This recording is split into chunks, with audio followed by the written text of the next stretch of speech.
insuficiencia cardíaca con fracción de eyección preservada y si hay realmente un tratamiento. Estos son mis conflictos de interés.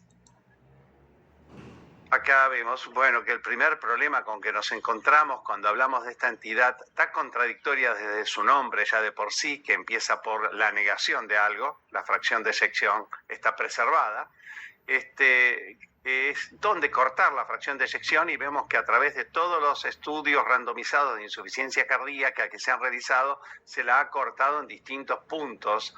Se acuñó el término preservada desde el estudio CHARM, con un corte en 40% entre reducida y preservada. Posteriormente, los estudios más nuevos, como el TopCat del Paragon, han utilizado 45%, y las guías nos han dicho que entre el 41 y el 49% las deberíamos llamar insuficiencia cardíaca con fracción de eyección en rango medio o borderline, algo que no estaba muy claro para qué, por qué, si estos pacientes eran más parecidos a reducido o preservada, ha sido muy discutido.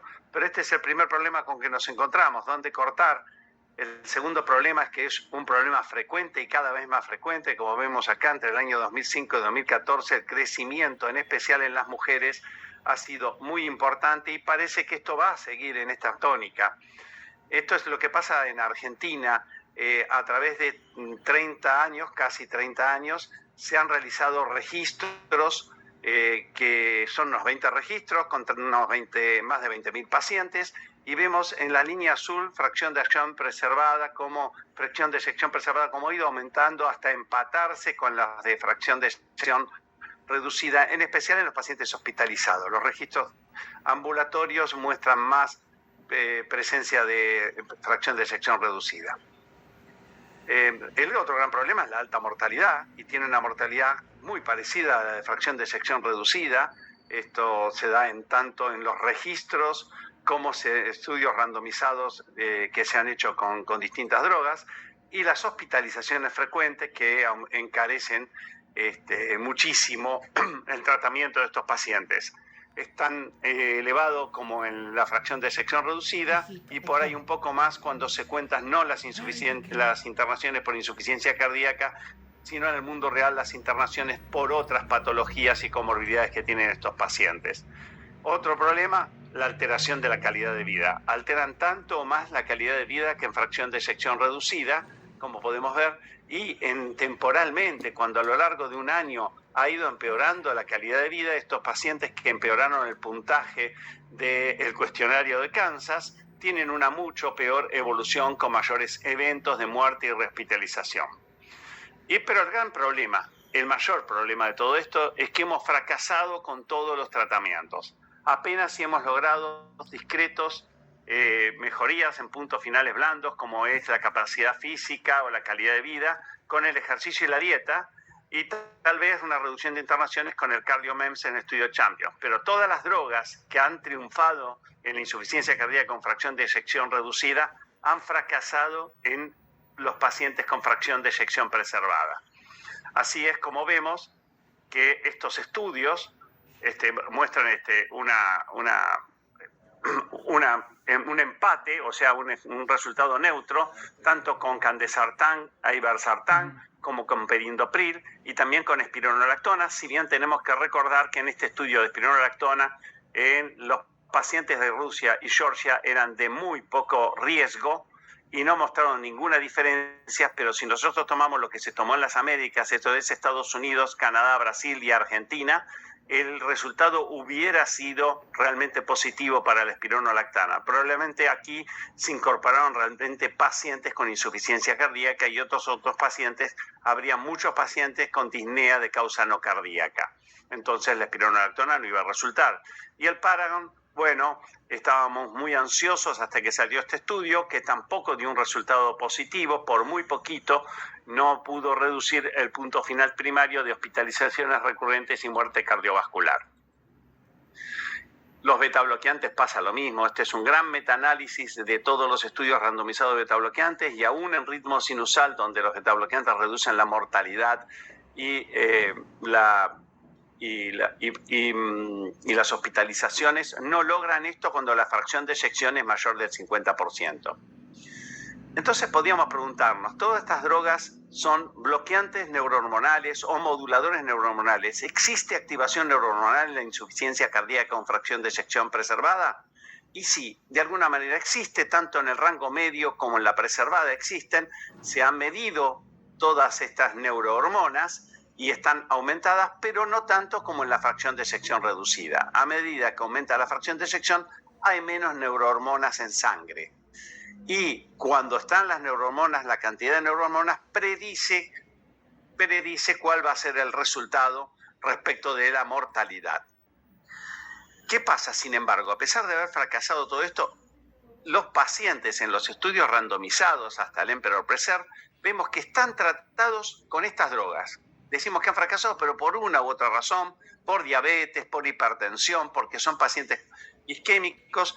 Un 80% tienen inhibidores del sistema renina-angiotensina e incluso ARNI, antagonistas de los receptores mineralocorticoides un 37% en el Emperor Preserve y beta bloqueantes hasta un 86% de utilidad. En Argentina, este registro de Argentina de 1.004 pacientes, el registro Office-ICAR, que es reciente, con un seguimiento a 21 meses realizado por 100 cardiólogos, vemos que el tratamiento de la insuficiencia cardíaca con fracción de eyección preservada en azul o en rango medio en rojo es similar al tratamiento que reciben los pacientes con insuficiencia cardíaca con fracción de eyección reducida, tal vez con una utilización un poco menor de algunos, como el sacubitril/valsartán. Y el tratamiento combinado, inclusive, de las 3 grupos de drogas, alcanza el 37% de los pacientes. Bueno, volvamos al Paragon. El Paragon nos había sorprendido, pero de todas maneras, cuando analizamos los subgrupos preespecificados, nos encontramos con que los pacientes que tenían una fracción de eyección por debajo de la mediana, esto es entre 45 y 57%, sí tenían una reducción del punto final primario de un 22% del riesgo relativo. Y las mujeres, respecto de los hombres, había una diferencia. Las mujeres tenían una reducción significativa del 27% de muerte y hospitalización. Estos dos subgrupos nos pueden enseñar algo. Se hizo un subanálisis de mujeres versus hombres. Encontramos con que las mujeres tenían mayor edad, más obesas, menor enfermedad arterial coronaria, menor tasa de filtrado glomerular, tienen menos péptidos natriuréticos, fracción de eyección más alta, pero tienen mayor cantidad de síntomas y menor mortalidad que los hombres. Pero lo más interesante es el sacubitril/valsartán respecto de las hospitalizaciones totales produce en las mujeres una reducción del riesgo relativo del 33% que vean ustedes en los hombres no se ve. ¿Por qué pasa esto? Y se puede especular muchas cosas. En primer lugar, saber que en las mujeres predomina el fenotipo de fracción de eyección preservada o fracción de eyección intermedia. Que las mujeres tienen mayor fracción de eyección que el hombre habitualmente, lo que quiere decir que puede haber mayor disfunción contráctil para una fracción de eyección determinada, que hay diferentes respuestas de remodelado cardíaco con respuesta a la hipertensión o a la edad, hay mayor rigidez arterial según la edad, y nosotros sabemos cómo influencia esto en el fenotipo de insuficiencia cardíaca con fracción de eyección preservada. Las mujeres con insuficiencia cardíaca y fracción de eyección preservada tienen péptidos natriuréticos más bajos que los hombres. La inhibición de la neprilicina las podría beneficiar justamente por ese déficit que tienen. La señalización reducida de la guanosina monofosfato proteinquinasa C cíclica también podría actuar a través de mecanismos como en la disfunción endotelial, por ejemplo. Como sea, también el sacubitril/valsartán mostró recientemente en un análisis post-hoc del Paragon HF que los pacientes que tienen normotensión, es decir, la hipertensión controlada respecto de los que no la tienen controlada, tienen distinta evolución, pero sobre todo de aquellos que tienen hipertensión arterial resistente, tomado eso como que aquellos pacientes que venían con valsartán, un bloqueante cálcico, diuréticos y un antagonista de los receptores mineralocorticoides o antialdosterónicos. Y vemos cómo el sacubitril/valsartán respecto del valsartán tiene un efecto de controlar la presión en la semana 16, ya en la 4 se nota, pero en la semana 16 donde hizo la medición, en un 43,6% frente al valsartán que lo hace en un 28%. O sea, podría ser útil en estos pacientes con insuficiencia cardíaca e hipertensión arterial resistente. Los efectos de los moduladores neurohormonales a través de la fracción de eyección, cuando vemos a través de todo el espectro de la fracción de eyección, nos encontramos con que en el programa CHARM, en los pacientes con fracción de eyección intermedia entre 40 y 50, sí hay un efecto más parecido al de fracción de eyección reducida. Lo mismo vemos en el TOPCAT, que los pacientes que están entre 45%, que fue el corte que se hizo, y 50%, tienen un efecto, no más allá del 50%, pero cuando vemos hospitalizaciones se extiende casi hasta el 55%. Con los betabloqueantes, los pacientes también entre 40 y 49 de fracción de eyección tienen una reducción de la mortalidad interesante, y especialmente con el sacubitrilo valsartán, el efecto se extiende, sobre todo en reducción de las hospitalizaciones, hasta el 57%, como habíamos dicho previamente. O sea que el espectro se extiende. Y en las mujeres esto va a ser un poco más todavía. Recientemente, la FDA indicó una expansión de la indicación de sacubitrilo valsartán y llama a que se puede utilizar el sacubitrilo valsartán por debajo de una fracción de eyección normal. O sea, ya no dice insuficiencia cardíaca con fracción de eyección preservada, sino habla de fracción de eyección normal, y que podría ser útil por debajo de lo normal. Tal vez están pegando la tecla porque es un término que a uno le gusta más, es más explicativo. Y posteriormente Solomon hizo una especulación de cuál sería el impacto del sacubitrilo valsartán bajo la expansión de la indicación de la FDA en Estados Unidos, y llegó a la conclusión de que si se extiende a los pacientes con 60% de fracción de eyección, el NNT sería de 10 y se podrían evitar 182.500 internaciones por empeoramiento de la insuficiencia cardíaca, con el impacto que esto tiene en los costos, que sería muy importante. Así que nos encontramos que en este grupo de fracción de eyección intermedia entre 41 y 49%, llamada de rango medio anteriormente, obtienen un beneficio que no obtienen los que tienen más de 50%, y este beneficio es con el bloqueo neurohormonal y es similar a lo que se observa en pacientes con insuficiencia cardíaca y fracción de eyección menor del 40%. O sea, claramente, bloquear o modular el sistema neurohormonal sirve cuando este está activado. Y aquí parece que está activado. Cuando la fracción de eyección es más elevada, esto está en duda. Y todo esto empezó cuando Carolyn Lamb y Scott Solomon parece que tenían, yo no entendí muy bien este artículo del 2014, pero yo creo que ellos se referían a que tenían 3 chicos y el chico del medio sufría mucho porque no se le prestaba la suficiente atención. Así que Mid-Range, como lo llamaron a este chico, lo comenzó a existir y se empezó a investigar sobre esto, o a revisar estudios previos, mejor dicho, hasta que se dieron cuenta de que no, que había que renombrarlo, cambiarle el nombre, aunque le tuvieron las iniciales y ahora lo llaman mildly reduced. Así que le cambiaron el nombre por esta razón y dice que está levemente deteriorada, levemente reducida. Y esto me gusta más porque nadie diría que un paciente con, por ejemplo, 42% de fracción de eyección lo trataría diferente a un paciente con fracción de eyección reducida.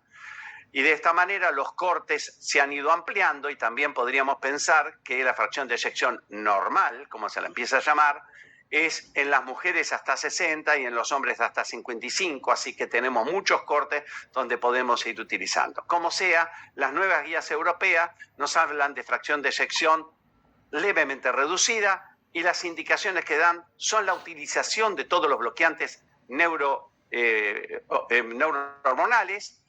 Solamente en verde tenemos los diuréticos, los demás como una clase 2B, poco ambicioso la recomendación. Y los pacientes con preservada es muy pobre lo que recomiendan, solamente tratar las etiologías y tratar las comorbilidades no cardiovasculares y darles diuréticos. Así que apenas eso. Un rato después de que se presentaron las guías, se presentó el estudio Emperor Preserve con empaglifosina versus placebo en pacientes con fracción de eyección mayor de 40%. En realidad, lo de preservada tendría que incluir preservada y levemente reducida. Y eran pacientes con y sin diabetes, con péptidos natriuréticos elevados, que tenían que tener por lo menos una tasa de filtrado glomerular mayor de 20 mililitros por minuto por 1,73 metros cuadrados de superficie corporal. ¿Y qué pasó? Se encontró por primera vez un resultado positivo en este grupo de pacientes, con una reducción del riesgo relativo de muerte cardiovascular y hospitalización de un 21%, del riesgo absoluto de 3,3% y un NNT de 31%. Y esto fue tironeado sobre todo por la reducción de las hospitalizaciones por insuficiencia cardíaca, ya que no hubo no se pudo comprobar reducción significativa de la muerte cardiovascular. Además, hubo una disminución de la declinación de la pendiente de tasa de filtrado glomerular, mostrando una vez más este grupo de drogas, los inhibidores del SGLT2, un efecto nefroprotector. Y cuando vemos todos los subgrupos, esto se da en todos los subgrupos, así como lo analicemos. Pero especialmente es bueno ver que se dio tanto en pacientes diabéticos como no diabéticos y en los tres tipos de fracción de eyección, menor de 50, entre 50 y 60 y mayor de 60, aunque va perdiendo fuerza, pero la P de interacción fue no significativa, con lo cual se logra. Prácticamente había un tercio en cada uno de estos grupos. Y esto es un efecto muy rápido, al día 18 ya tenemos el efecto. Por lo tanto, quedan aquí utilizados los inhibidores del SGLT2 para reducir el riesgo del tratamiento y es el primer estudio, como vemos, que ha logrado una reducción del punto final primario en este grupo de pacientes. Pero cuando vemos todo el espectro de la fracción de eyección, comparando el Emperor Reduce y el Emperor Preserve, vemos que esto se va perdiendo cuando se acerca arriba del 60%. Veamos que el Emperor Reduce tiene una mortalidad total del 10%, pero la cardiovascular es del 80%, mientras que el Emperor Preserve la mortalidad total es menor del 7%, y solo el 60% tiene muerte cardiovascular, quiere decir que hay un 40% que muere de otra cosa. Acá vemos cómo están empatadas la mortalidad global y si lo analizamos bien, vemos que las mortalidades por otra causa aumentan y se reduce la mortalidad por insuficiencia cardíaca. Quiere decir que estamos viendo este efecto, que hay algo más que está colaborando, sobre todo en estos pacientes que tienen fracción de eyección más cercana a la normal. Y esto tiene que ver con las comorbilidades.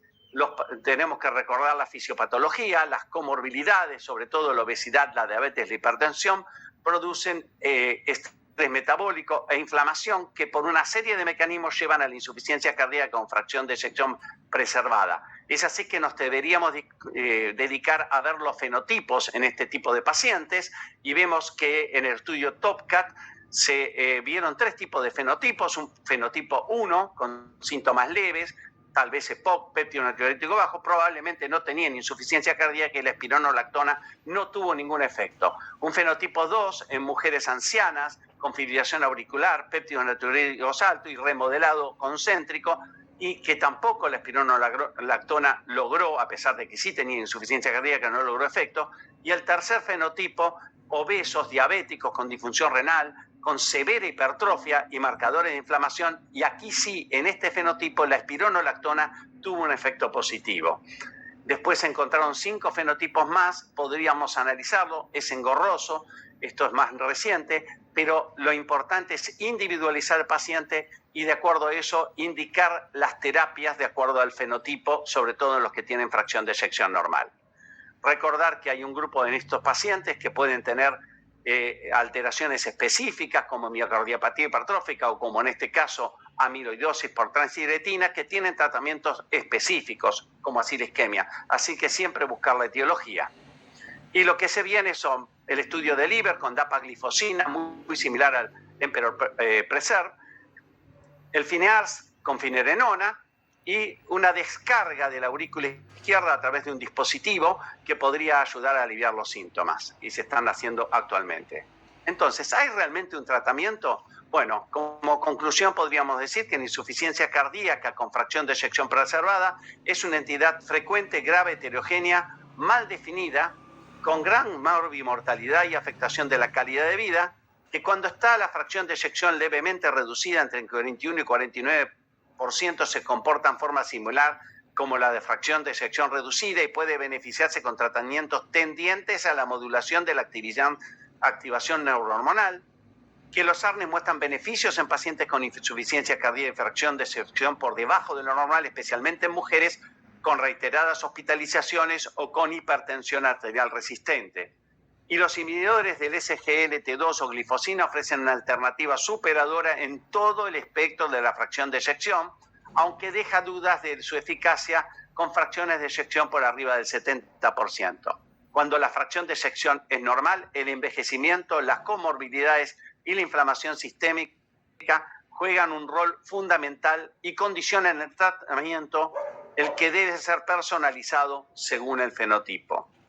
Muchas gracias. Solo me queda invitarlos al Congreso Interamericano de Cardiología del año 2022 del 8 al 11 de junio, que se realizará en la ciudad de Miami.